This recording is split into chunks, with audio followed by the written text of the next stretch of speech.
এই জাদুবিদ্যা সত্য। এবং এখনকার অনেক ভণ্ড যে কবিরাজগুলো বের হয়েছে, এরা জিনকে তাবে করে নিয়ে এই জিনদের মধ্য দিয়ে মানুষের মধ্যে জাদু ছড়িয়ে দিয়েছে, এবং এর ফলশ্রুতিতে বহু পরিবার ধ্বংস হয়ে যাচ্ছে। এই জাদুবিদ্যা সত্য। আরও একটা জিনিস সত্য, নবী সাল্লাল্লাহু আলাইহি ওয়াসাল্লাম বলেছেন ইন্না আইনাল হক, চোখের নজর সত্য। নবী করিম সাল্লাল্লাহু আলাইহি ওয়াসাল্লাম বলেছেন চোখের বদনজর সত্য। এই যে আমরা বলি ফেসবুকে এত বেশি ছবি দিয়েন না ভাই, ছবি তুলেন না, ছবি তুলেন না, বারবার যে বলি নিষেধ করি, কারণ কি জানেন? একটাই কারণ, বিকজ চোখ লাগাটা সত্য। মানুষের চোখ লাগে, এই কথা শুনলে অনেক মজুমদাররা হাসবে না? কথা বুঝতে পারেন নাই? কিন্তু এটা সত্য, কারণ নবী করিম সাল্লাল্লাহু আলাইহি ওয়াসাল্লাম যা বলেছেন সাদাকাল্লাহু ওয়া সাদাকা রাসূলুহুল কারীম, নবী যা বলেছেন, আল্লাহ যা বলেছেন চিরায়ত সত্য, এর বাইরে কোনো সত্য আছে? আচ্ছা দেখেন, আমি বললাম যে জাদুবিদ্যা সত্য। এই জাদুবিদ্যার চর্চা মানুষ করে, এখনও করে, এবং এই জাদু দিয়ে মানুষের ক্ষতি করার জন্য জিনের প্রয়োজন হয়, দুষ্ট জিন। এই জিনগুলোকে মানুষ তাবে করে মানুষের ক্ষতি করার চেষ্টা করে। দেখবেন এখন গ্রামে গঞ্জে শহরে সব জায়গায় ছড়িয়ে পড়েছে না? দেখবেন, খুব সতর্ক থাকবেন। আমি পরে সলিউশন বলছি আপনাদেরকে। আরেকটা বলেছি, নবী সাল্লাল্লাহু আলাইহি ওয়াসাল্লাম বলেছেন চোখের বদনজর এমন সত্য যে একটা উটকে এই রান্নার ডেকচির মধ্যে ঢুকাই ফেলতে পারে। মানে একটা উট খুব সুন্দর ভালো, আপনি দেখছেন মাশাআল্লাহ বলেন নাই, নজর লেগেছে, উটটা মারা গেছে দেন, তারপর তাকে জবাই করে খেয়ে ফেলতে হয়েছে। একজন সাহাবী গোসল করছিলেন, গোসল, এটা হাদিস সহিহ, এই যে আলেম ওলামা যারা আছেন তারা জানেন যে এই হাদিস সহিহ। একজন সাহাবী গোসল করছেন, তার গায়ের চামড়াটা খুব সুন্দর ছিল, একদম স্কিনটা অনেক সুন্দর থাকে না এমন কিছু মানুষ? আচ্ছা, এখন আরেকজন সাহাবী এই গোসল দেখছেন দূর থেকে, দেখে বলছেন যে কি চমৎকার তার শরীরের রংটা, যেন কুমারী নারীর মতো, অনেকটা এমন একটা কথা তিনি বলেছিলেন। সাথে সাথে এই সাহাবী অজ্ঞান হয়ে পড়ে গেছে। কোন সাহাবী? যিনি গোসল করছিলেন। এটার আপনি কোনো ব্যাখ্যা দিতে পারবেন না তো, এখানে কোনো সায়েন্স দিয়ে বা মেডিকেল সায়েন্স দিয়ে আপনি কোনো ব্যাখ্যা করতে পারবেন না। একটা ব্যাখ্যা দিতে পারেন, কিন্তু কেন সেটা হলো সেটা আপনি অ্যান্সার খুঁজে পাবেন না। তো নবী সাল্লাল্লাহু আলাইহি ওয়াসাল্লামের কাছে নিয়ে যাওয়া হলো তাকে। তিনি বললেন যে এই ব্যক্তির ব্যাপারে কি কেউ ভালো মন্দ কিছু বলেছিল? তখন একজন সাহাবী বললেন হ্যাঁ, অমুকে বলেছে এর স্কিনটা অনেক সুন্দর, ওকে ডেকে নিয়ে আসুন। ওকে ডেকে আনা হলো। ডেকে আনার পর নবীজি তাকে অনেক শাসালেন, তোমরা তোমাদের ভাইদেরকে কি মেরে ফেলতে চাও? তখন এই সাহাবী তো অবাক, আমি আবার কখন মারতে চাইলাম ইয়া রাসূলুল্লাহ? আমি তো মারতে চাই নাই, আমি তো খালি বলেছি যে তার গায়ের রংটা অনেক সুন্দর। তখন তিনি বললেন কেন তুমি সুবহানাল্লাহ বললে না, কেন তুমি মাশাআল্লাহ বললে না? যখন মাশাআল্লাহ বলবেন, সুবহানাল্লাহ বলবেন, নজরটা লাগবে না। আর যখন আপনি মাশাআল্লাহ বলবেন না, সুবহানাল্লাহ বলবেন না, দেখবেন নজর লেগে গেছে। আপনি বিশ্বাস করেন ব্যবসা খুব ভালো চলছে, মানুষ বলল যে বাহ তোর তো ব্যবসা হেভি, লালে লাল শাহজালাল, ঠিক আছে, দেখবেন আপনার কেনা বেচা বন্ধ হয়ে গেছে। এরকম হবে, আমার কথাটা বিশ্বাস করেন। এটা কিন্তু সায়েন্স প্রমাণ করতে পারবে না, আল্লাহ এবং তার রাসূল বলেছেন, তার উপরে কোনো সত্য নেই। আছে সূরা কাহফ 29 নম্বর আয়াত পড়ে দেখেন, আল্লাহ পাক বলছেন ওয়াকুলিল হাক্কু মির রাব্বিকুম, সত্য সেটাই যা তোমার রবের পক্ষ থেকে আসে। ফামান শাআ ফালইউমিন, যার ইচ্ছা হয় বিশ্বাস করুক, ওয়ামান শাআ ফালইয়াকফুর, যার ইচ্ছা হয় সে অস্বীকার করুক। এই কারণে আমরা বলি ফেসবুকে এত বেশি ছবি দেওয়া, এই আই ওয়াশ করা, এই যে শোডাউন করা, হ্যাঁ, ইসলামের কিছু কাজ করলেন একদম মানুষকে না দেখাইতে পারলে ঘুম হচ্ছে না, এগুলো বন্ধ করেন, এগুলো বন্ধ করে দেন আল্লাহর ওয়াস্তে। অফলাইনে কাজ করেন, নিজেকে গোপন করার চেষ্টা করেন। যত বেশি মানুষের কাছে নিজেকে এক্সপোজ করবেন, কাজের বরকত কমে যাবে, কাজের বরকত কমে যাবে, চোখ লাগবে, নজর লাগবে। এবং চোখ লাগা বদ নজরে বহু আলেম আস্তে আস্তে মাঠ থেকে মাইনাস হয়ে গেছে না? যায় নাই? এখন কি আলেমদের সংখ্যা বেশি না কম? যত দিন যাবে আলেমের সংখ্যা আরও কমে যাবে। নবীজি বলেছেন আলেমদের সংখ্যা কমতে থাকবে, মানুষ জাহেলদেরকে আলেম বানিয়ে নেবে। তো প্রিয় ভাইরা, জাদুবিদ্যা সত্য, চোখের বদনজর সত্য, রাতের এই অনিষ্টগুলো সত্য, রাতের বেলা অনেক ক্ষতি আছে। এই জন্য নবীজি বলছেন বাচ্চাদেরকে বাইরে বের করো না, এবং তোমরাও রাত যখন গভীর হবে তখন এদিক ওদিক ঘোরাফেরা করো না। দেখবেন রাত যত গভীর হয় আমাদের শহরগুলো তত জীবিত হয়, তাই না? তাই না? রাত যত গভীর হচ্ছে শহর তত জীবিত হয়। চায়ের দোকানে আড্ডা বেশি, ওই সিনেমা দেখছে, টিভি দেখছে, ক্যারাম খেলছে, লুডো খেলছে, ঘুম নাই। ঘুম কখন? ফজরের আগে আগে। ফজরের নামাজ কিন্তু নাই, ফজরের ঠিক আগে আগে, আবার ওই যে জোহরের নামাজের সঙ্গে উঠতেছে। এখন আমাকে বলেন এরকম জেনারেশনকে দিয়ে কি আসলে ইসলামের কোনো খেদমত হবে? আচ্ছা, নবীজি রাতের বেলা আর্লি ঘুমাতেন, আল্লাহ পাক আমাদের সবাইকে তাড়াতাড়ি ঘুমানোর তৌফিক দান করুন। হ্যাঁ, আপনি ইলম চর্চা করলে রাত জেগে থাকতে পারেন, আপনি যদি জ্ঞান চর্চা করেন রাত জাগতে পারেন, আপনি কোনো গবেষণা করছেন, নামাজ পড়ছেন বা কোরআন হেফজ করছেন, আপনি রাতের আর্লি উঠবেন, এটা আলাদা বিষয়। কিন্তু কমনভাবে আমাদের এই যে ফেসবুক, ইউটিউবিং ইত্যাদিতে আমরা লিপ্ত থাকি, সারা রাতটা কাটাই আড্ডাবাজি করে, এগুলো বন্ধ করতে হবে। এগুলো বন্ধ না করলে ফিজিক্যালি আমরা মানে সুস্বাস্থ্যের অধিকারী হতে পারবো না। সারা দিনটা আমাদের একটা কি বলবো অলসতার ভাবে যাবে এবং দিনের বেলা কাজগুলো ব্যাহত হবে। এতে করে আমাদের উম্মার এই পুরো বড় যে তরুণ প্রজন্ম আছে এদেরকে আপনি সম্পদে পরিণত করতে পারবেন না। তাই এই সিস্টেমটা চেঞ্জ করা দরকার। নবীজি রাতের বেলা এই সূরা বাকারার শেষে 3টা আয়াত তেলাওয়াত করতেন, আমরা করবো ইনশাআল্লাহ। আরেকটা আমল বলে দেই, নবী করিম সাল্লাল্লাহু আলাইহি ওয়াসাল্লাম রাতের বেলা সূরা মুলক তেলাওয়াত করতেন। কোন সূরা এটা? কোন সূরা? তাবারাকাল্লাযী বিয়াদিহিল মুলক। কয়টা আয়াত আছে? 30টা আয়াত আছে। নবীজি বলেছেন সাল্লাল্লাহু আলাইহি ওয়াসাল্লাম যে এই সূরা আপনাকে কবরের আযাব থেকে বাঁচাবে ইনশাআল্লাহ। কবরের আযাব থেকে তো ভাই বাঁচা খুব সহজ নাকি? আমাদের মধ্যে এমন কেউ নাই, শোনেন, আমাদের মধ্যে এমন কেউ নাই আলেম জালেম মুফতি মুহাদ্দিস রাজনৈতিক নেতা পলিটিশিয়ান বিরোধী দল জাতি তারপরে যে সরকার দল যে আছে না কেন, কবরের শাস্তি ফেস করবেন এমন একটা মানুষও নাই, কেউ নাই পৃথিবীতে। এই যে আপনি দেখছেন ওই যে কি ইসরায়েলের প্রধানমন্ত্রী, ওই রাশিয়ার প্রধানমন্ত্রী, ওই চায়নার সভ্যতা, পশ্চিমা সভ্যতা, এমন কেউ নাই পৃথিবীতে এখন যাকে কবরের শাস্তি ভোগ করতে হবে না। আছে? সবচেয়ে লঘু শাস্তি মানে লঘু চাপ, এটা বলতে গেলে আসলে আমি ভাষা হারায় ফেলি। তারপরে বলছি আল্লাহ পাক আমাদের সবাইকে হেফাজত করুন, আমিন। একজন সাহাবীর নাম সাদ বিন মুয়াজ। কি নাম? নবী করিম সাল্লাল্লাহু আলাইহি ওয়াসাল্লামের সাথে একদম ডান হাত হয়ে যুদ্ধ করেছেন দীর্ঘদিন। বদর তিনি বীর সেনা, উহুদের বীর সেনা, ঠিক আছে। খন্দকের যুদ্ধেও বীর বিক্রমে যুদ্ধ করেছেন। তিনি আনসার সাহাবী, একদম মদিনার নেতা সাহাবী। সব সাহাবী কিন্তু একরকম নন, কেউ ছিলেন নেতৃস্থানীয় সাহাবী, তিনি ছিলেন একজন নেতৃস্থানীয় সাহাবী, ঠিক আছে।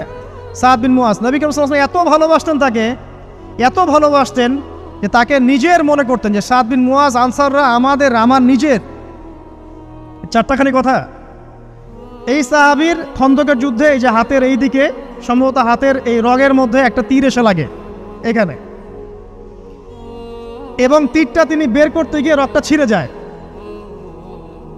এরপর ফিনকি দিয়ে রক্ত বের হওয়া শুরু হয়। চিকিৎসা করে করে রক্ত বন্ধ করা যায় নাই, এবং এই রক্তের প্রবাহিত রক্তেই আল্লাহর ইচ্ছায় তিনি শাহাদাত বরণ করেন, তিনি ইন্তেকাল করেন। নবী করিম সাল্লাল্লাহু আলাইহি ওয়াসাল্লাম প্রচণ্ড ব্যথিত হন, মানে মনটা তার খুব নরম হয়ে যায় সাদ বিন মুয়াজ রাদিয়াল্লাহু আনহুর জন্য। তো এই সাহাবীর যখন জানাজার নামাজ পড়ানো হচ্ছে, নবীজি বলছেন 70,000 ফেরেশতা তার নামাজে অংশ নিয়েছে। আর এই সাহাবীকে যখন কবরে শোয়ানো হয়েছে, নবী করিম সাল্লাল্লাহু আলাইহি ওয়াসাল্লাম পরে জানিয়েছেন কবরের যে মৃদু চাপ, সাদ বিন মুয়াজ রাদিয়াল্লাহু আনহুর কবরেও সেই মৃদু চাপ দেওয়া হয়েছে। আমি কি বুঝাতে পারলাম ভাই? আমাদের কোনো দাম আছে এখনকার পলিটিশিয়ানদের কোনো দাম আছে? এখনকার সমাজ নেতার কোনো দাম আছে? এখনকার সুদখোরদের কোনো দাম আছে? এই ঘুষখোর দুর্নীতিবাজদের কোনো দাম আছে? আমরা যারা কাঠমোল্লা হয়ে আছি আমাদের কোনো দাম আছে? সাদ বিন মুয়াজ রাদিয়াল্লাহু আনহু যদি কবরের শাস্তি তাকে না ছাড়ে, প্রশ্ন উত্তর পর্ব তাকে না ছাড়ে, আমরা পার পাবো? নবী করিম সাল্লাল্লাহু আলাইহি ওয়াসাল্লাম বলছেন সূরা মুলক তেলাওয়াত করো রাতের বেলা, ইনশাআল্লাহ সূরা মুলকের তেলাওয়াত কবরের আযাব থেকে তোমাকে বাঁচান। আর আমাদের তো ভাই কবরে সবাই সাথে যাবে না, গার্লফ্রেন্ড যাবে না, বাপ মা ভাই বোন সবাই যাবে না। একজন ব্যক্তি সুদ খাচ্ছে, জিজ্ঞাসা করে দেখেন কেন খায়, বলবে তার সন্তানের জন্য খায়, তার বউয়ের জন্য খায়, তার মা বাবাকে দেখতে হবে তাই খায়, তাই না? একজন ব্যক্তি ঘুষ খায়, বলবে আমার পরিবারের জন্য খাই। একজন দুর্নীতি করছে, পুকুর চুরি করছে, বলবে দুর্নীতি করছে আমার পরিবারের জন্য খাই, পরিবার ভালো থাকবে। সবার একই এক্সকিউজ যে পরিবার যেন ভালো থাকে, আমার সন্তানরা যেন ভালো থাকে, আগামী প্রজন্মের জন্য কিছু রেখে যেতে পারি, তাই না? এরকম একটা মানুষও কি আপনার সাথে কবরে যাবে? আরে এই বোকা মানুষ কেন বোঝে না যে আপনার কবরে আপনাকেই যেতে হবে? তাহলে আপনি কি কারণে অন্যের কারণে নিজের পরকাল নষ্ট করছেন? অন্যের সুখের জন্য আপনি আপনার পরকাল নষ্ট করছেন। সুদ খাচ্ছেন, দিব্যি মায়ের সাথে জেনা করছেন। আপনাদের এলাকায় নাকি সুদের সমস্যা অনেক বেশি। কয়েকটা হাদিস বলে দেই, আমি ওদেরকে আক্রমণ করতে আসি নাই, আমি শুধু তাদেরকে 3টে হাদিস শোনাতে এসেছি। 1 নম্বর হাদিস শোনেন। আল্লাহর নবী মুহাম্মদ সাল্লাল্লাহু আলাইহি ওয়াসাল্লাম বলেছেন, সুদের পাপের 73টা শাখা আছে। কয়টা? কোনো হাদিসে 70টাও আছে, কোনো হাদিসে 73টা আছে। বলছেন যে সবচেয়ে নিচের শাখাটা হচ্ছে, সুদের পাপের সবচেয়ে নিচের শাখা হচ্ছে যে যেন কোনো ব্যক্তি তার মাকে রেপ করলো, তার মাকে ধর্ষণ করলো। 1 দিরহাম যে ব্যক্তি সুদ খায়, সহিহ বুখারীতে আরেকটা হাদিস এসেছে, সে যেন 36টা মেয়েকে ধর্ষণ করলো। আর আমি একটা কথা বানায় বলছি না, যদি বিশ্বাস না হয় কওমি মাদ্রাসা আছে, আলেম ওলামা আছে, গিয়ে বুখারী খুলতে বলেন, পড়তে বলেন, খালি একবার পড়তে বলেন, দেখেন যদি না থাকে তাহলে আমাকে এর সাথে থাপ্পড় দিয়ে যায়। যদি না থাকে হাদিস এটা, তাহলে আমার গালে একটা থাপ্পড় দিয়ে যায়। আর যদি থাকে তাহলে আল্লাহর রাস্তায় সুদ খাওয়া ছেড়ে দেন। কোনটা করবেন? চ্যালেঞ্জ করবেন? নবীজি বলেছেন, 1টা দিরহাম যে ব্যক্তি সুদ খায়, দিরহাম মানে কি? রৌপ্য মুদ্রা। এটা এখন দেখতে পারবেন না, জাদুঘরে আছে। একটু চোখ বন্ধ করে রাত্রেবেলা চিন্তা করবেন। মনে করেন আপনার হায়াত 60 বছর। কত বছর? মনে করেন, ফর এক্সাম্পল, চোখ বন্ধ করবেন আজকে বাসায় গিয়ে ঘুমানোর সময়, দোয়া দরুদ পড়ে চোখটা বন্ধ করে ভাববেন, আদনান ভাই কথাটা বলে গেছে, একটু ভাবি। এইটুক যদি ভাবতে পারেন আজকে বাসায় গিয়ে, আজকে ওয়াজ আমার সফর ইনশাআল্লাহ। এই যে 200 কিলো আসছি, আবার 200 কিলো যাবো, ইনশাআল্লাহ সফল। কি ভাববেন প্রিয় ভাই? আমিও কিন্তু তরুণ, আমি কিন্তু বুড়া হয়ে যাই নাই। বুড়া হয়ে গেছে এখনো? আচ্ছা, আপনিও তরুণরা একটু ভাবে, চোখ বন্ধ করে ভাববেন যে আল্লাহ পাক আপনাকে সৃষ্টি করেছিলেন আল্লাহর ইবাদত করার জন্য। সূরা জারিয়াত 56 নম্বর আয়াত, ওয়া মা খালাকতুল জিন্না ওয়াল ইনসা ইল্লা লিয়াবুদুন। 1 2 আল্লাহ পাক আপনাকে সৃষ্টি করেছিলেন যাতে করে আল্লাহর দ্বীনটাকে আপনি আল্লাহর জমিনে প্রচার করেন, প্রসার করেন, প্রতিষ্ঠা লাভ করেন। এই দুইটা আপনার কাজ ছিল। এখন আপনার বয়স হয়ে গেছে 30 বা 25, ধরে নেন যে আপনার হায়াত 60 বছর। তার মানে আপনার জীবনে বাকি আছে এখন 30 বছর। এই যে 30 বছর আপনি নষ্ট করেছেন বা চলে গেছে, চোখ বন্ধ করে চিন্তা করবেন, এই 30 বছরে কত ওয়াক্ত নামাজ পড়েছেন, কতদিন রোজা রেখেছেন, এই 30 বছরে 30টা আয়াত আপনি পড়েছেন কিনা, এই 30 বছরে 30টা সূরা আপনি শিখেছেন কিনা, 30 বছরে আপনি 30টা ইসলামিক বই পড়েছেন কিনা, আপনি নবীর 30টা হাদিস পড়েছেন কিনা, 30 দিন জামাতের সাথে নামাজ পড়েছেন কিনা, 30 দিন দিনের দাওয়াত দিয়েছেন কিনা, 30টা দিন দান সদকা করেছেন কিনা। আমি খুব বেসিক কথা বলছি, আমি বলিনি আপনি 30 দিন 30টা যুদ্ধ করেছেন কিনা, এই কথা বলিনি। আমি আপনাকে বেসিক কথা বলছি, একদম বেসিক প্রাইমারি কথা। আপনি 30 দিন নামাজ পড়েছেন কিনা, 30টা রোজা ঠিক মতো রাখছেন কিনা, আপনি কি 30 বার মেয়েকে দেখে চোখ নামাতে পেরেছেন কিনা, আপনি কি 30টা সূরা শিখেছেন কিনা,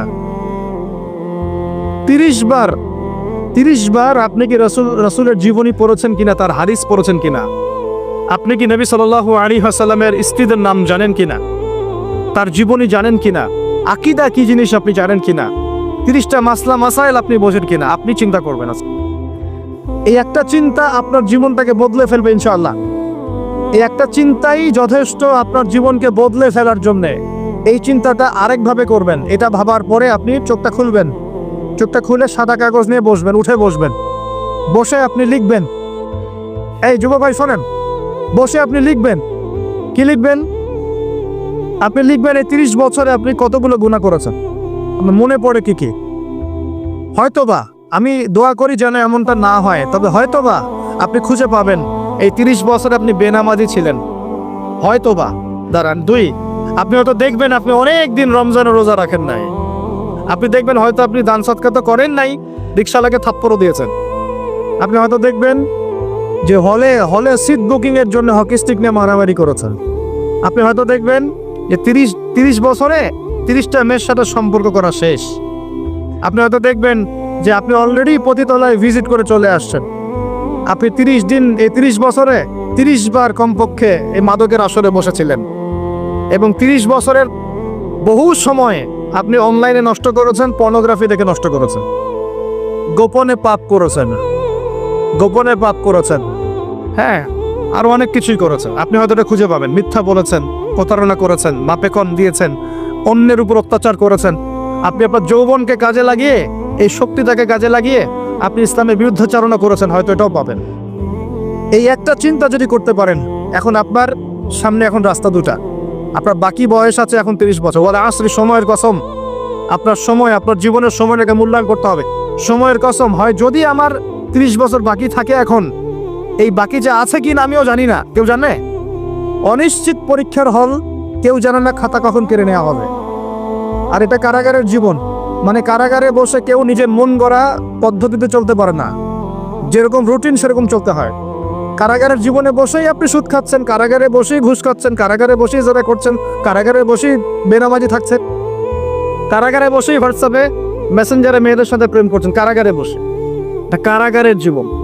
কারাগারের জীবন যদি বাকি থাকে আর 20-30 বছর, আপনার সামনে এখন রাস্তা তিনটা। এক, আপনি কি গতানুগতিক যেভাবে চলেছেন সেভাবেই শেষ করবেন জীবনটা? যদি শেষ করে দেন তাহলে পৃথিবীর ইতিহাস থেকে আপনার নাম একদিন মুছে যাবে, আপনি একাই কবরে শুয়ে থাকবেন, আপনার আত্মা ইল্লিনে না গিয়ে সিজ্জিনে চলে যাবে, পৃথিবীর কোনো মানুষ আপনাকে মনে রাখবে না, আপনি একা একাই আযাব ভোগ করতে থাকবেন, কেউ আপনাকে বাঁচাতে আসবে না, শেষ। এবং এই আযাব একবার শুরু হলে কোনোদিনও শেষ হবে না, কোনোদিনও না, কবরেও, হাসরেও, বারজাখেও এবং আপনার জাহান্নামেও। এটা একটা অপশন। 2 নম্বর অপশন, আপনি নিজেকে সংশোধন করলেন, সংশোধন করে গতানুগতিক মুসলিম হলেন। গতানুগতিক মুসলিম কেমন?